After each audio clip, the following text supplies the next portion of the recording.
पिला माने एठी आम पाखरे दुईटी त्रिभुज अछि। प्रथम त्रिभुज ए बी सी त्रिभुज रे मु जदि ए बी एवं बी सी रो दैर्घ्यर समष्टि बाहर करी ए बी जुक्त बी सी केते हबो 12 रे 8 मिसेबा केते हबो 20 सेंटीमीटर हबो एवं एसी रो दैर्घ्य केते अछि 6 सेंटीमीटर 20 सेंटीमीटर 6 सेंटीमीटर बड़ तेणु मु कहि परिबी ए बी जुक्त बी सी ए दुईटी दैर्घ्यर समष्टि बड़ का ठारू एसी रो दैर्घ्य ठारू बुझी परिलो। सेमिति एबे मु एसी एवं बीसी रो दैर्घ्य को मिसेइबी 6 रे 8 मिसेले केते होची 14 एसी जुक्त बीसी 8 रे 6 मिसेले केते होची 14 एबे 14 12 सेंटीमीटर बड़ अर्थात एसी प्लस बीसी ए दुईटी बाहुर दैर्घ्यर समष्टि तृतीय बाहु ए बी बाहुर दैर्घ्य ठारू बड़ होची। सेमिति आमे कौन करिबा आउथरे ए बी एवं एसी ए दुईटी बाहुर दैर्घ्यर समष्टि बाहर करिबा ए बी जुक्त एसी 12 रे 6 मिसेले केते होची 18 एवं तृतीय बाहु 8 तेणु 18 टा 8 ठार बड़ तेणु मु कहि परिबी ए बी एवं एसी ए दुईटी बाहुर दैर्घ्यर समष्टि बीसी ठारू बड़। तेणु एठी आमे कौन देखुचे देख त्रिभुजर कौन सी दुईटी आमे जदि बाहुर दैर्घ्य को नहीं मिसौचे तृतीय बाहुर दैर्घ्य ठारू कौन होची बड़ बाहरुची बुझी परिलो। सेमिति मु जदि एठी नेबी एक्स वाई जुक्त वाई जेड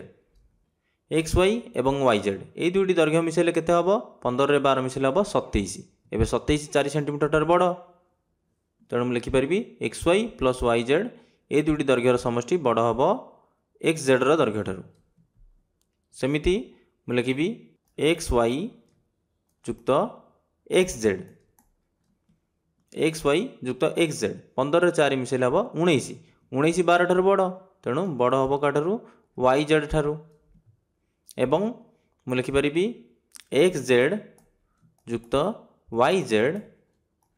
ए दुईटी दैर्घ्य जो मिसेबा 4 रे 12 मिसेले केते 16 16 बड़ होची का ठारू 15 ठारू तेणु एक्स वाई ठारू बड़ होची। तेणु त्रिभुजर गोटे धर्म अछि कौन आमे त्रिभुजर कौन सी दुईटी बाहुर दैर्घ्य को मिसेइले तृतीय बाहुर दैर्घ्य ठारू बड़ हबो जदि नहेला तेबे आमे से त्रिभुज बनै परिबा नाही। तेणु मुझे लिखिली गोटे त्रिभुजर जेकोसी दुईटी बाहुर दैर्घ्यर समष्टि यार तृतीय बाहुर दैर्घ्य ठारू बृहत्तर।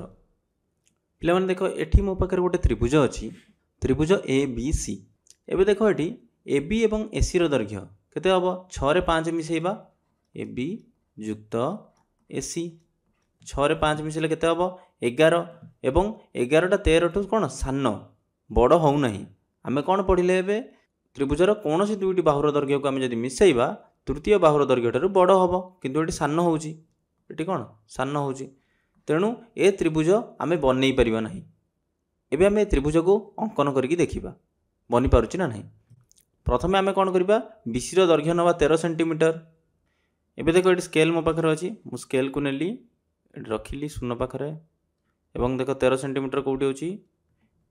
एठी होची 13 सेंटीमीटर बुझी पारिलो। देखो आम बी सी पाईगले 13 सेंटीमीटर बी सी ये जाए हूँ 13 सेंटीमीटर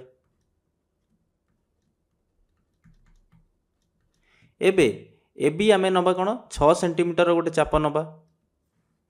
देखो मु प्रथम गोटे 6 सेंटीमीटर चाप नेबी शून्य रखी 6 सेंटीमीटर जाए नौ देखो ये 6 सेंटीमीटर गोटे चाप नेबी नेली एवं तापर आमे एसी नवा 5 सेंटीमीटर चाप कंपास आनिली देखो ये 5 सेंटीमीटर नेली मु एबे 5 सेंटीमीटर नहीं सी बिंदु रे गोटे चाप अंकन करूची देखो एवं तुमे जदि एबे देखिबो एटी कोन होउची ए चाप द्वय परस्पर को छेद करूनांती जेतेबेले चाप द्वय परस्पर को छेद करिवे सेतेबेले आमे गोटे बिंदु पाइबा एवं आमे केउ बिंदु पाइथांते ए बिंदु पाइथांते तेणु एटी देखो ये चाप द्वय परस्पर को छेद करूनांती एवं देखो ए चापटी एमती आसिकी पुणी तल को पळेबो एमती ए चापटी भी सेमती आसिकी एमती तल को जीवो तो देखो चाप द्वय परस्पर को छेद करूनांती सेथि लगी आमे त्रिभुज अंकन ही करि परिबा नै बुझी परिलो। तेणु सबु बेले त्रिभुजर कौन सी दुईटी बाहुर दैर्घ्य को जदि आमे मिसेइबा तृतीय बाहुर दैर्घ्य ठारू बड़ होइतिबा दरकार नहेले से त्रिभुजटी को आमे अंकन करि परिबा नाही। एबे धरिनियो गोटे त्रिभुज दउची सात नौ 17। एबे कुह ए त्रिभुजटी बनई पारिबा ना नहीं। देख 17 रे 7 मिसेले 24, 24टा 9 ठाରୁ बड़। तुम जदि एबे कहब कि त्रिभुज बनई पारिबा भूल हम, कहीं आमको तीनोटी जाक सर्त देखा पड़ो। देख ये 7 रे 9 मिसेबा जो के 16 हो 16टी 17 ठारू सान बड़ नुहे, तेणु ये त्रिभुज भी आम बनई पारिबा नहीं।